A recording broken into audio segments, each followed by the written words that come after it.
Hello students, आज हम अपना टॉपिक ले रहे हैं इंटीग्रेटेड रेट इक्वेशन।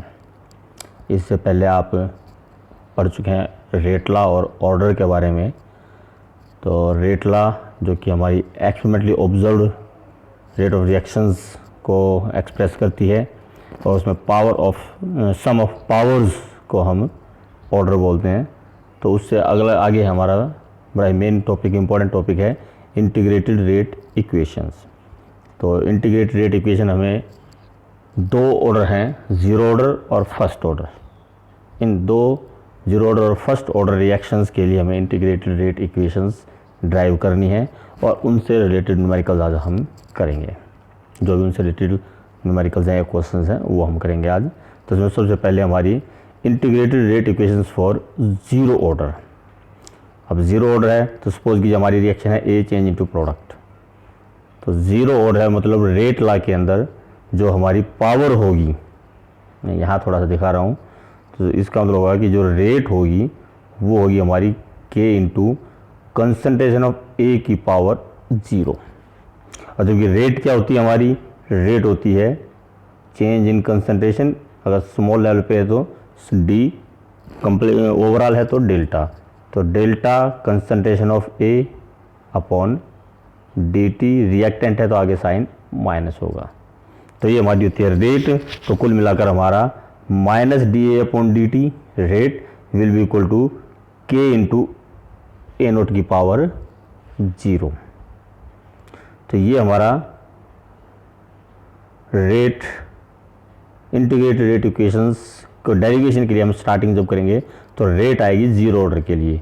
ये हमारी रेट ऑफ रिएक्शन है in term of reactant minus change in concentration of reactant upon change in time is equal to rate constant multiplied by concentration of the reactant raise to the power. अब zero order है, order उसका zero, तो इसका मतलब power is zero. तो कुल मिलाकर हमारा minus D upon D T is equal to k, या d A is equal to minus k into D t. तो ये हमारी ज़ीरो ऑर्डर के लिए इक्वेशन आती है। अब इसको अगर हम इंटीग्रेट करते हैं both side, integrating the equation, इसी इक्वेशन में मैं दिखा रहा हूँ, अगर हम इसको इंटीग्रेट कर देते हैं बोथ साइड, के कांस्टेंट है तो वो हमारा बाहर रहेगा।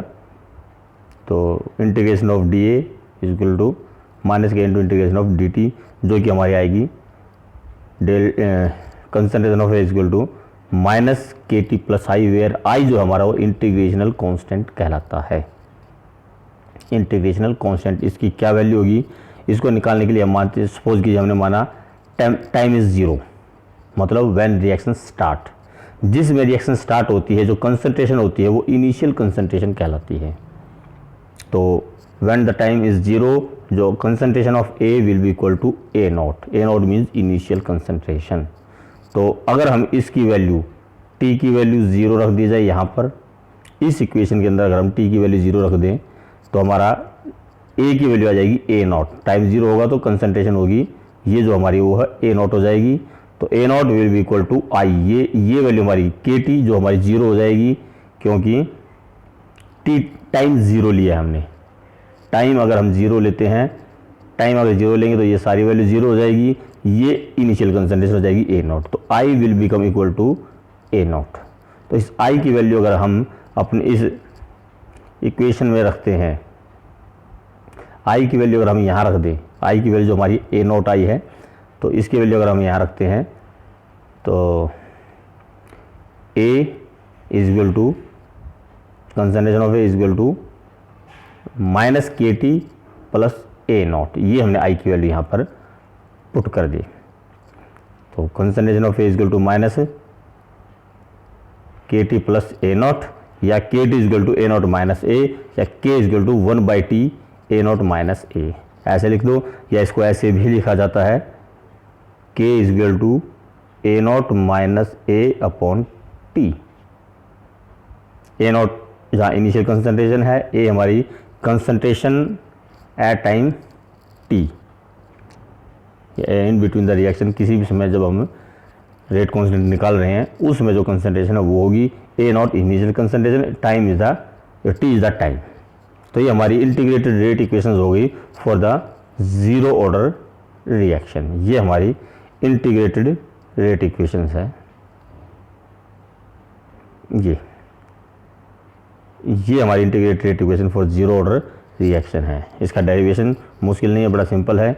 कोई भी रिएक्शन ली, A change into product where D A upon D T, rate of reaction minus D upon D T is equal to के इंटू ए की पावर जीरो, क्योंकि ऑर्डर हमारा जीरो है, वो हमारा के आ जाएगा। क्योंकि किसी भी वैल्यू की पावर जीरो है तो इसका मतलब वो 1 होता है, तो it will become equal to के।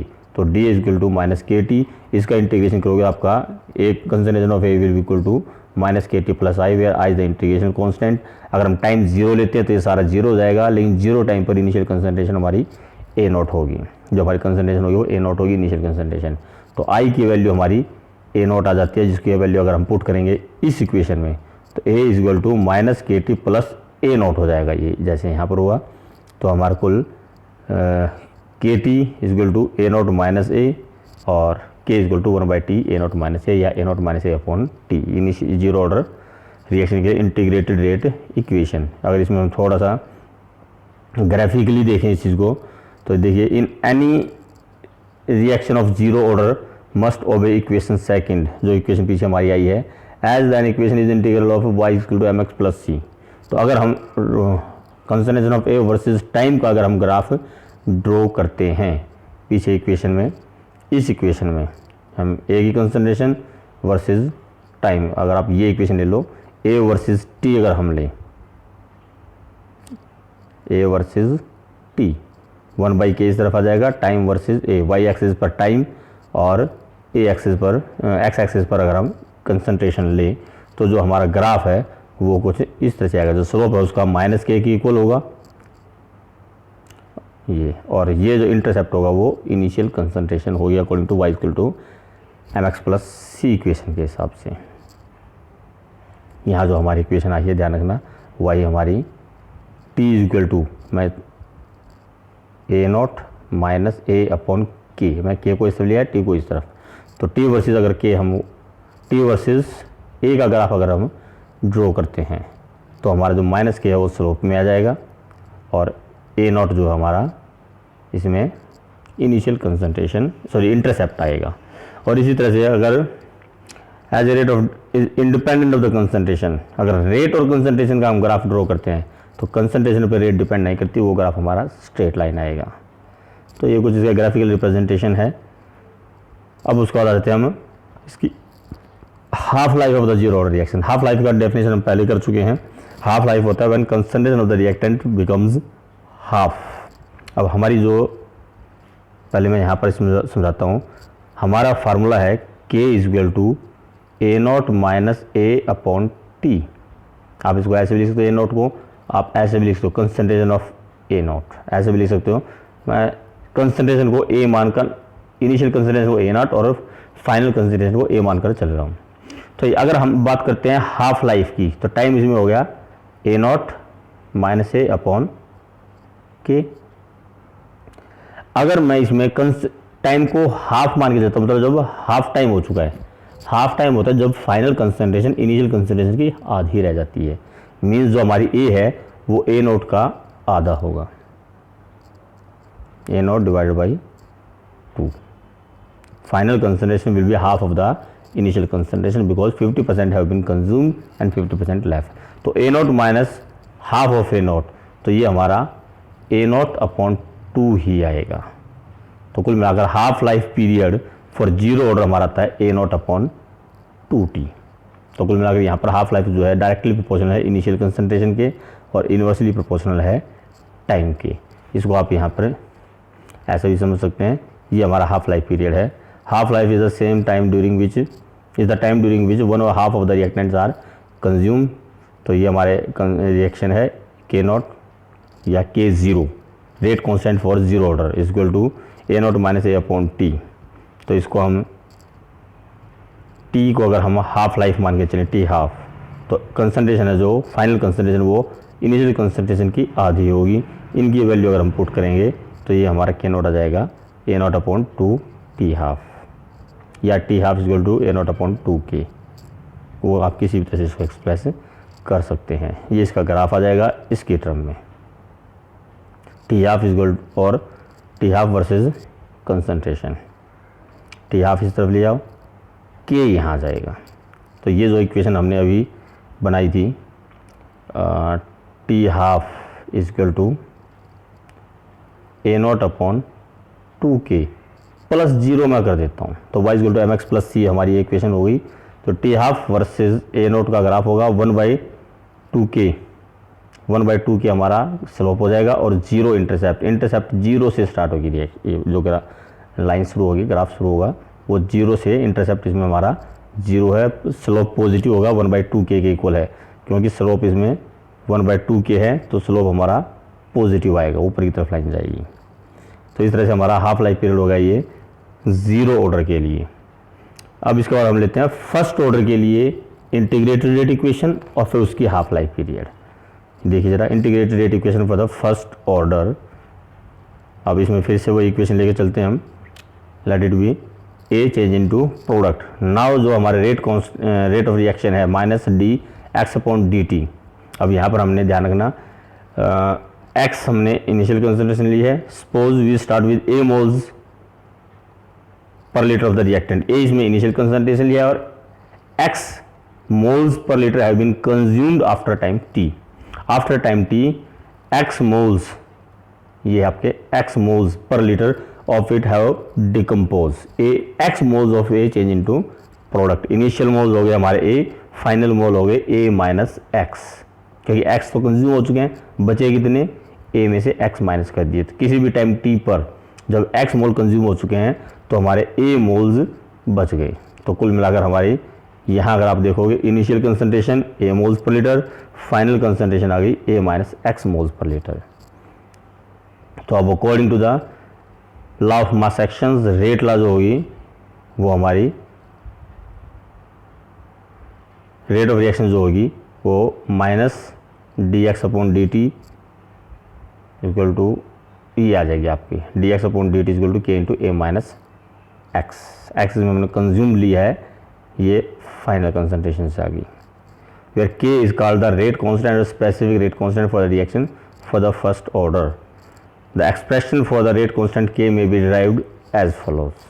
अब इसमें हम वही करेंगे a by a minus x इस तरफ ले आएंगे और डी टी इस तरफ लेकर चले जाएंगे। साइन नेगेटिव भी आना चाहिए, इसमें नेगेटिव साइन नहीं लिया है, चलिए देखते हैं इसमें। तो equation I may be written in the form of D x upon A minus x equal to के into D T. A minus x इस तरफ लिया है, डी टी उस तरफ लिया है, इंटीग्रेटिंग द इक्वेशंस। इसका जो इक्वेशन है इंटीग्रेशन है वो minus L N A minus X होगा।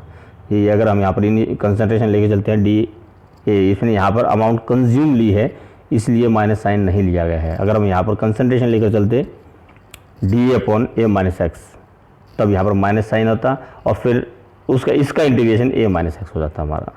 तो कुल मिलाकर हमारा डी एक्स अपॉन ए माइनस एक्स जो है वो X into D T L N A minus x equal to के टी प्लस आई। फिर से वही हम टाइम 0 लेंगे तो ये हमारा एल एन ए हो जाएगा इनिशियल कंसंट्रेशन, आई की वैल्यू आ जाएगी माइनस एल एन ए, फिर वैल्यू उसकी पुट की जाएगी, टाइम 0 होगा तब एक्स भी 0 हो जाएगा हमारा,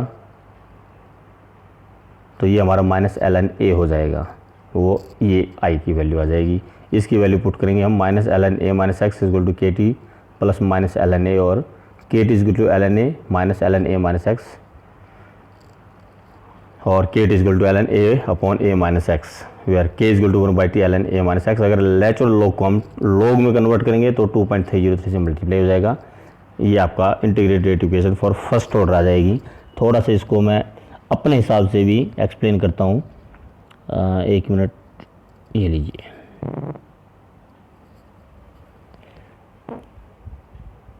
तो ये जो हमारी इक्वेशन है इनिशियल इक्वेशन हमारी ए चेंज इनटू प्रोडक्ट, सपोज कीजिए इसकी कंसंट्रेशन मेरी ए मोल्स पर लीटर, ये इस ए की कंसंट्रेशन है। तो पहले तो हमारी जो इक्वेशन होगी D A upon D T minus D upon D T, where A is the concentration. यहाँ पर मैं स्क्वायर ब्रैकेट इसलिए नहीं रहा क्योंकि मैंने बकायदा कंसंट्रेशन पुट की है। अगर मैं यहाँ रिएक्टेंट लेता तो आता है कंसंट्रेशन ऑफ रिएक्टेंट, लेकिन मैंने कंसंट्रेशन ऑफ रिएक्टेंट ली, मैंने खुद रिएक्टेंट की कंसंट्रेशन की वैल्यू पुट कर दी small A and it will be equal to के इंटू ए की पावर 1। अब ए जो हमारा कंसंट्रेशन रिएक्ट फाइनल कंसंट्रेशन है, इसको हम यहाँ इनिशियल कंसंट्रेशन ले लेते हैं। तो ये हमारा माइनस डी ए अपॉन ए, तो इनिशियल कंसंट्रेशन यहाँ पर दिखाने की ज़रूरत नहीं है, सॉरी ये आपका डी ए, तो minus D A upon A is equal to के इंटू डी टी। अब इसका अगर हम इंटीग्रेट करते हैं तो इसका इंटीग्रेशन आ जाएगा minus L N A is equal to के टी प्लस आई। किसी तरह से आप कर सकते हैं, जैसे वहाँ पर वो पीछे पीपीटी में दिया गया था वैसे भी कर सकते हैं। वहाँ पर हमने एक्स से लिया है, जो अमाउंट कंज्यूम है वहाँ से इंटीग्रेशन स्टार्ट किया है। यहाँ पर मैं इनिशियल कंसंट्रेशन या कंसंट्रेशन से लेकर चल रहा हूँ। अब अगर मैं टाइम को कर लेता हूँ zero, when time is equal to zero, अगर मैं यहाँ टाइम को ज़ीरो लेता हूँ तो जो मेरी कंसंट्रेशन होगी वो इनिशियल कंसंट्रेशन के इक्वल होगी। तो अगर हम टाइम की वैल्यू यहाँ पुट करते हैं तो minus L N A naught हो जाएगा कि टाइम की वैल्यू हमने जीरो रख दी है, और ये इंटीग्रेशन कुल मिलाकर इंटीग्रेशन कांस्टेंट की जो वैल्यू है वो minus L N A naught आ जाएगी। अब इसकी वैल्यू हमें पुट करनी है इस इक्वेशन में। इस इक्वेशन में हमने आई की वैल्यू पुट करनी है जो कि minus L N a I है। तो कुल मिलाकर हमारी आ जाएगी minus L N a is equal to के t minus L N A naught.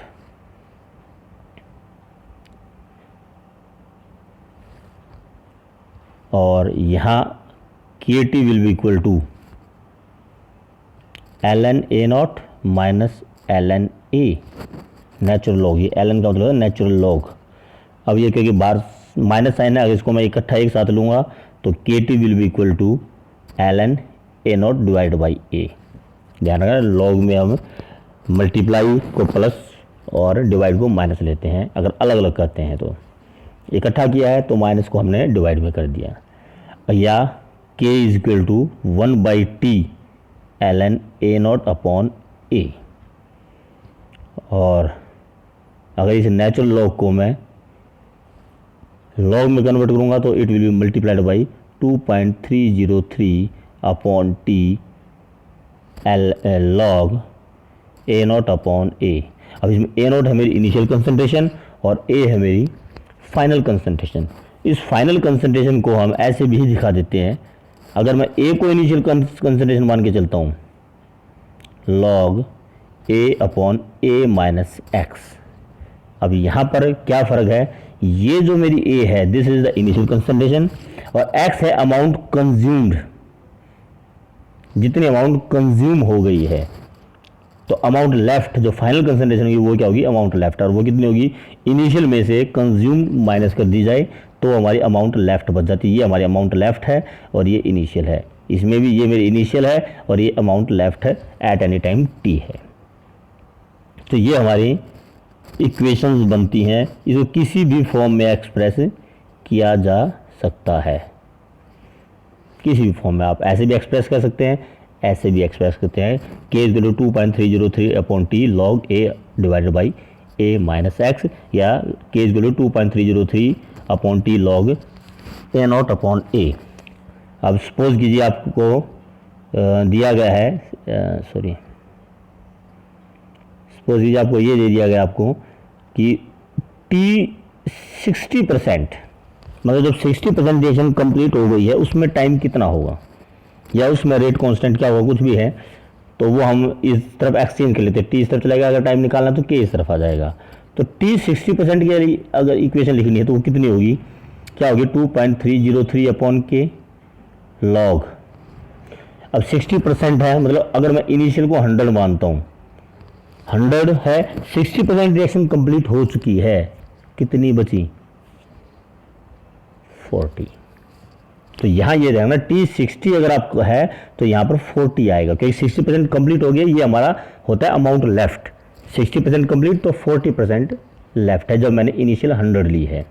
Initial अगर मैं 1 लेता हूँ तो टी 60% जो हमारी होगी 2.303 अपॉन के लॉग इनिशियल अगर मैं 1 लेता हूँ तो फिर ये मेरी 0.4 आएगी, 0.6 कंप्लीट और 0.4 लेफ्ट। तो इस तरह से ये इस चीज़ को ध्यान रखना है। बच्चे कई बार यहाँ गलती कर जाते हैं और 100/60 ले लेते हैं, 60 कंप्लीट हो चुकी, इसका मतलब लेफ्ट जो है वो 40 होगी।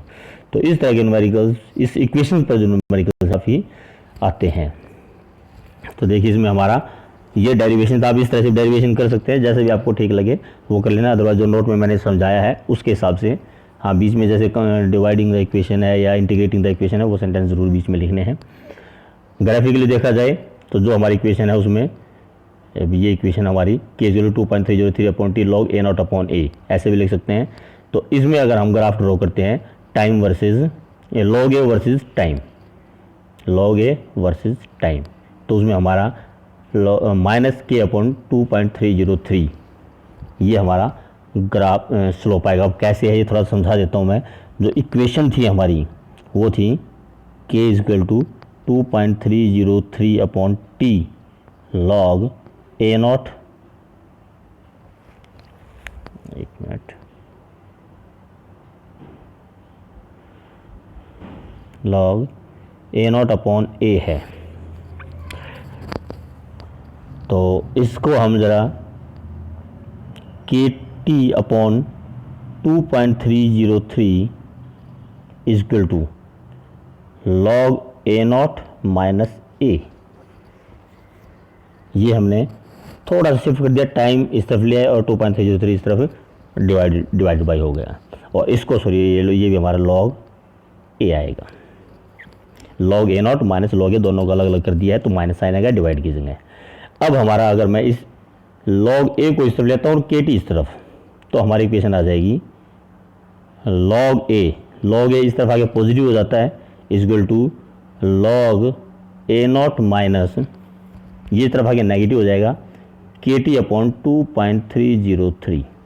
तो ये इक्वेशन में थोड़ा सा मॉडिफाई करते हैं तब हमारा समझ आता है कि अगर हम वाई एक्सिस पर लॉग ए, ये देखिए ये लॉग ए है हमारा, एक्स एक्सिस पर अगर टाइम लेते हैं ये टाइम है, तो जो हमारा इंटरसेप्ट होगा वो ए नॉट होगा और माइनस के बाई 2.303 ये हमारा स्लोप हो जाएगा। ये देखिए स्लोप माइनस के बाई 2.303 और जो है इसी को अगर हम आगे एक्सटेंड करेंगे लाइन को तो यहाँ जो ये इंटरसेक्शन होगा ये हमारा लॉग ए नॉट होगा जब इनिशियल टाइम 0 है तब। तो इस तरह से इसको आप कर सकते हैं। ये ग्राफिकल रिप्रेजेंटेशन है इसकी, इस इक्वेशन के लिए। ये आपका के 2.303 upon K T upon 2.303 log A naught by A, log A naught minus log इसको अलग कर दिया तो log A equal to minus K by 2.303 T plus log A naught. तो इसी से ये आपका ग्राफ ड्राइव होता है। अब बात आ जाती है इसी के हाफ लाइफ पीरियड की फर्स्ट ऑर्डर के लिए। हाफ लाइफ पीरियड बड़ा सिंपल है, इसमें भी वैसे ही करना है। इक्वेशन ले रहा हूँ मैं, अब टाइम से ले रहा हूँ मैं। टाइम जो हमारा होता है 2.303 upon T log A naught upon A. अगर हाफ लाइफ पीरियड की बात करते हैं तो फाइनल कंसंट्रेशन इनिशियल की आधी होगी। ये इनिशियल कंसंट्रेशन और ये फाइनल। अब फाइनल कंसंट्रेशन इनिशियल की आधी होगी क्योंकि हाफ लाइफ टाइम है। ये आपका की है सॉरी, तो 2 ऊपर आ जाएगा, ए नॉट से ए नॉट कैंसिल हो जाएगा आपका और ये आपका आ जाएगा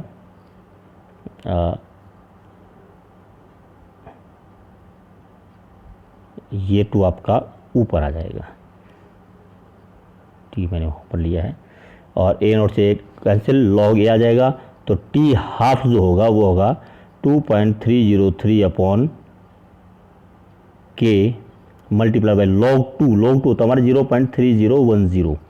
तो कुल मिलाकर इन दोनों को मल्टीप्लाई करेंगे तो जो हमारा टी हाफ है वो आ जाएगा 0.693 अपॉन के, 0.693 अपॉन के।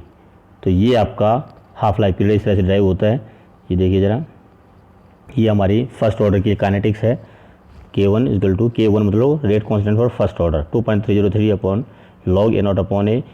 हाफ लाइफ टाइम पर एक जो है फाइनल कंसंट्रेशन इनिशियल की हाफ होगी।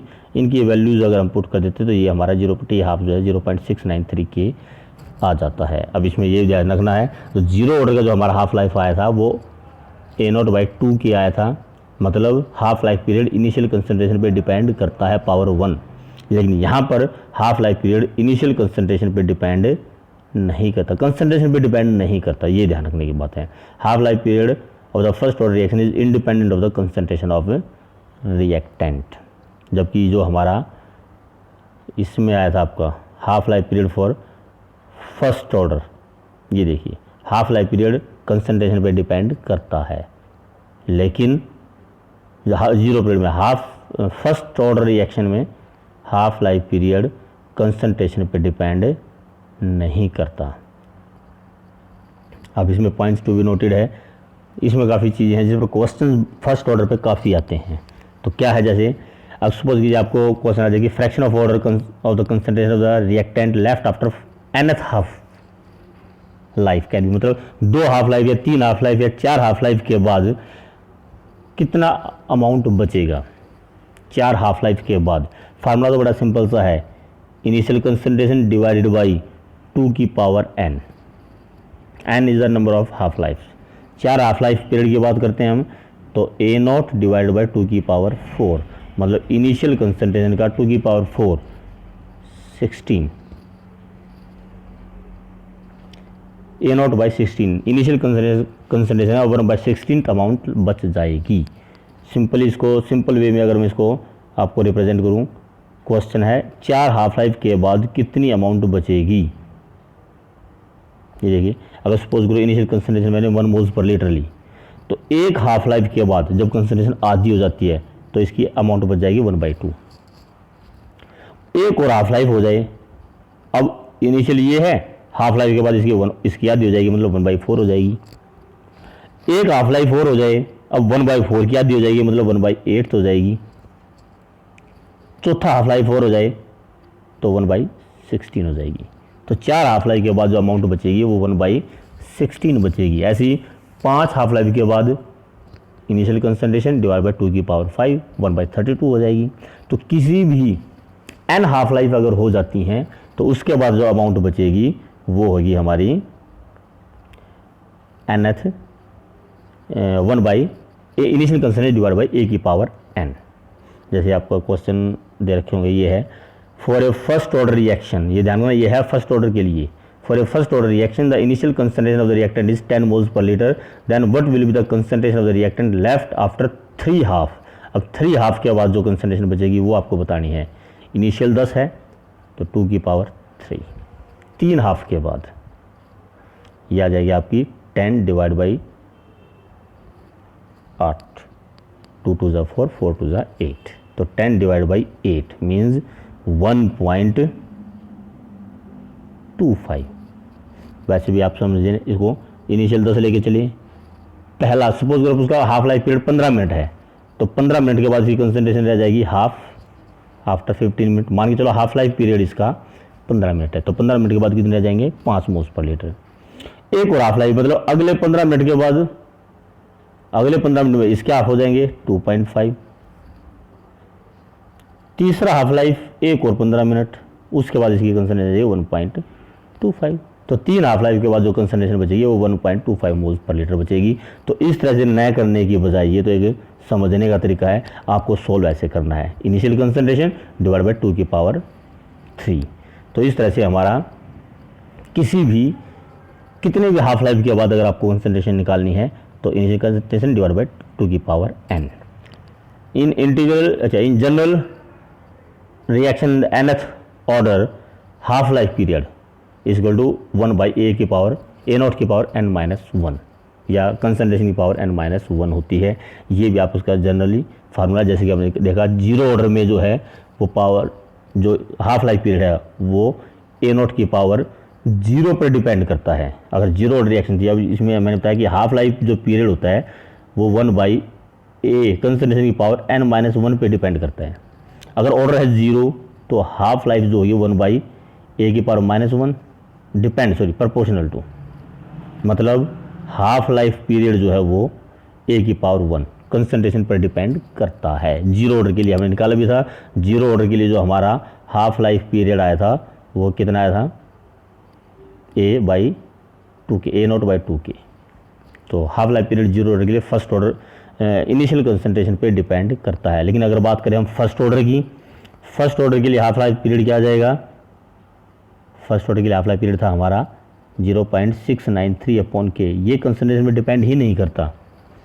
और इस इक्वेशन के हिसाब से जो हमने बताया half life period is equal to 1/a0 की पावर n-1, तो यहाँ n हो जाएगा 1 फर्स्ट ऑर्डर अगर है तो 1-1 ये है सारा आपका पावर 0, a0 की पावर 0 मतलब 1 हो जाएगा। हाफ लाइफ इनिशियल कंसंट्रेशन पे डिपेंड नहीं करेगा फर्स्ट ऑर्डर के लिए और डायरेक्टली प्रोपोर्शनल होगा कंसंट्रेशन के जीरो ऑर्डर के लिए। तो ये दो चीज़ें इसमें मेन ध्यान रखने की हैं कि फ्रैक्शनल nth हाफ लाइफ है तो कितनी अमाउंट बचेगी। Half life period is inversely proportional to the initial concentration raised to the power n-1। तो इसमें एग्जांपल इस तरह के दिए हुए हैं।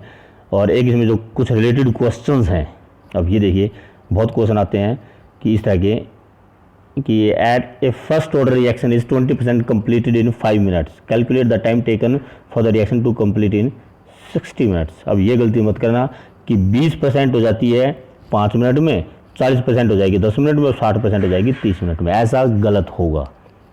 ध्यान रखना ये चीज़, इस तरह का जो हमारा कैलकुलेशन है वो बिल्कुल गलत होगी। इसमें आपको बाकायदा सोल्व करना है, कैसे करना है। ये हमारी फर्स्ट ऑर्डर की है, फर्स्ट ऑर्डर काइनेटिक्स क्वेश्चन में है। तो फर्स्ट ऑर्डर की इस इक्वेशन को अप्लाई करो पहले तो, और यहाँ से के की वैल्यू निकालो। 5 मिनट में इनिशियल कंसंट्रेशन अगर मैं 100 लेके चलता हूँ तो 20% कंप्लीट मतलब 20% कंप्लीट मतलब 80% यहाँ बचेगी। तो 2.303 upon 5 log 100 divide by 100 minus 20, क्योंकि 20 तो कंज्यूम हो चुकी है, कंप्लीट हो चुकी है, जो बचती है हमें वो लेनी है, 80 आ जाएगा। तो इसकी जो वैल्यू आएगी 2.3035 अपॉन 5 लॉग 100 बाई 80, जो कि वैल्यू आ जाएगी लॉग 100 बाई 80, मतलब आपका ये 1.25 आएगा, लॉग 1.25 और लॉग 1.25 की वैल्यू आप पुट करोगे तो ये आपका सारा कैलकुलेशन आ जाएगी 4.46 × 10⁻² पर मिनट। तो ये हमारी आ गई के की वैल्यू। अब के की वैल्यू आ गई, अब हमें निकालना है 60% के लिए टाइम कितना होगा। तो अब इसी केस में टाइम यहाँ ले लो, तो टाइम विल बी 2.303 अपॉन के log 100 divide by 100 minus 60 complete हो चुकी है, 40 बचती है। तो के की वैल्यू हम यहाँ पर निकालेंगे, निकाल चुके हैं ऑलरेडी, उसकी वैल्यू पुट की और हमने ये टाइम निकाल दिया 20.53 आया। ध्यान रखना उसके हिसाब से नहीं जो कि हमने यहाँ लिया था, क्योंकि कंसंट्रेशन पर डिपेंड करते हैं। कंसंट्रेशन जैसे जैसे रिएक्शन प्रोसीड करेगी कम होती चली जाएगी, रेट ऑफ रिएक्शन भी स्लो होती चली जाएगी। तो हर 20% 5 मिनट में नहीं होगी, पहले की तरह सोल्व नहीं करना, इसको ऐसे सोल्व करना है कि इस इक्वेशन से ये जो आपको इक्वेशन दी है, ये वाली इक्वेशन, इसमें पहले आपको टाइम दे रखा है, 20% रिएक्शन कंप्लीट हो चुकी है, के निकालेंगे हम। उसके बाद फिर दोबारा से इसी इक्वेशन में के हम निकाल चुके हैं और अब हमें टाइम निकालना है। इसी इक्वेशन को 2 बार अप्लाई करेंगे, एक बार टाइम दे रखा है रेट कांस्टेंट निकालेंगे, फिर दूसरे में रेट कांस्टेंट रख के जिस कम रिएक्शन का जितने % का हमें टाइम निकालना है वो निकालेंगे। इस तरह के न्यूमेरिकल्स बहुत आते हैं इस फर्स्ट ऑर्डर काइनेटिक्स से। ध्यान रखना कि 10% रिएक्शन 5 मिनट में कंप्लीट होती है तो 60% रिएक्शन कितनी देर में कंप्लीट होगी, या 50% रिएक्शन 10 मिनट में कंप्लीट होती है तो 75% कितने में कंप्लीट होगी। इस तरह के क्वेश्चन हमारे आते हैं। दूसरा इसमें क्वेश्चन आते हैं इस तरह के कि show that for the first order reaction T99% is equal to 10 T half. इससे अलग भी रिएक्शन है, show that T75% is equal to 2 T half, या show that T99% is equal to 2 T90%। इनको प्रूव करना होता है। तो दोनों को 1 बाय 1 लेंगे। पहले लेते हैं लेफ्ट हैंड साइड है हमारी T99.9%। इसके लिए इक्वेशन क्या होगी 2.303 अपॉन के log 100 divide by 100 minus 99.9, 99.9% complete हो चुकी है। तो वो आ जाएगा आपका 2.303 अपॉन के लॉग 100 डिवाइड बाई 0.1, ये हो जाएगा आपका 2.303 अपॉन के लॉग 1000 हो जाएगा ये, और 10 की पावर 3, तो 3 आगे आ जाएगा। वैल्यू आ जाएगी आपकी ये 6.909 अपॉन के, या 6.9 अपॉन के आ जाएगा। अब लो right hand side 10 T half है, T हाफ अभी हमने निकाला होता है 0.693 अपॉन के फर्स्ट ऑर्डर के लिए, तो ये भी आपका 6.9 अपॉन के 1 आ जाएगा। लेफ्ट हैंड साइड भी 6.9 अपॉन के 1 आई, राइट हैंड साइड भी 6.9 अपॉन के 1 आई, दोनों इक्वल आ गई, मतलब left hand side is equal to right hand side, hence proved. तो ये क्वेश्चन हो गए। इससे अलग और 2 इक्वेशन में बता रहा हूँ, खुद करने आपको। Prove that T99 percent is equal to 2t 90%। तो पहले लेफ्ट हैंड साइड लोगे 99% और फिर 2 इंटू टी 90% निकालोगे तो वो प्रूव हो जाएगा। ऐसे एक है t 75% is equal to 2t half. इसको t 75% है, 75% आपका 3/4 भी होता है, t 3/4 is equal to 2t half रख लेते हैं। ऐसे भी कर सकते हो, फ़र्क कुछ नहीं, फ़र्क वही है। यहाँ पर आपको इनिशियल 100 ली थी तो जो नीचे लेफ्ट आएगा वो 25 आ जाएगा, इसमें इनिशियल 1 लोगे लेफ्ट 1/4 आ जाएगा, बात वही आनी है। तो इस तरह के दो न्यूमेरिकल्स भी हैं जो इस पर आते हैं। कुछ न्यूमेरिकल आपके ये हैं, जरा इनको भी सोल्व करके देखना। Calculate the half life of the first order reaction where rate constant is. अब हाफ लाइफ निकालना है, रेट कांस्टेंट आपको दे रखा है तो हाफ लाइफ पीरियड आपका बड़ा आसान है, T half is equal to first order की रेट 0.693/K होता है। तो K की वैल्यू गिवन है, हाफ लाइफ निकालना है। K की वैल्यू गिवन है, हाफ लाइफ निकालना है, K की वैल्यू गिवन है, हाफ लाइफ निकालना है। सिर्फ ये वैल्यू पुट करनी है और हाफ लाइफ पीरियड निकालना है। आंसर आपको इसमें दे रखे हैं। एक क्वेश्चन है, prove that the first order reaction T 3/4 is equal to 2t half. ये अभी मैंने बताया भी, T 75% is equal to 2t half या T 3/4 is equal to 2t half, बात एक ही है। एक ये क्वेश्चन और है लास्ट में, A first order reaction is found to have a rate constant of 7.39 into 10⁻⁻5 per second. Calculate the 2/3 life. 2/3 life निकालनी है, बात फिर वही आएगी आपकी। अब इसमें आपको रेट कांस्टेंट K की वैल्यू दे रखी है और टाइम निकालना है, टाइम आपको निकालना है 2.303/K। K की वैल्यू गिवन है log 2/3, इनिशियल 1 मान के चलो तो 2/3 जब कंप्लीट हो जाए 1/2/3, ये आपको मतलब 1/3 आ जाएगा, log 3 आ जाएगा। log 3 की वैल्यू पुट करो और आपका आंसर आ जाएगा। तो ये आपको न्यूमेरिकल, इस तरह के न्यूमेरिकल इस पर आते हैं, इस इक्वेशंस पर। ये जो आपके फर्स्ट ऑर्डर काइनेटिक्स की इक्वेशन है, इसके क्वेश्चंस काफ़ी इंपॉर्टेंट हैं, चाहे वो आपके प्रूव दैट की आएँ या इस तरह के न्यूमेरिकल्स आए, इंपॉर्टेंट न्यूमेरिकल हैं। इसको आज कर लो, काफ़ी इंपॉर्टेंट टॉपिक है इस चैप्टर का। Thank you.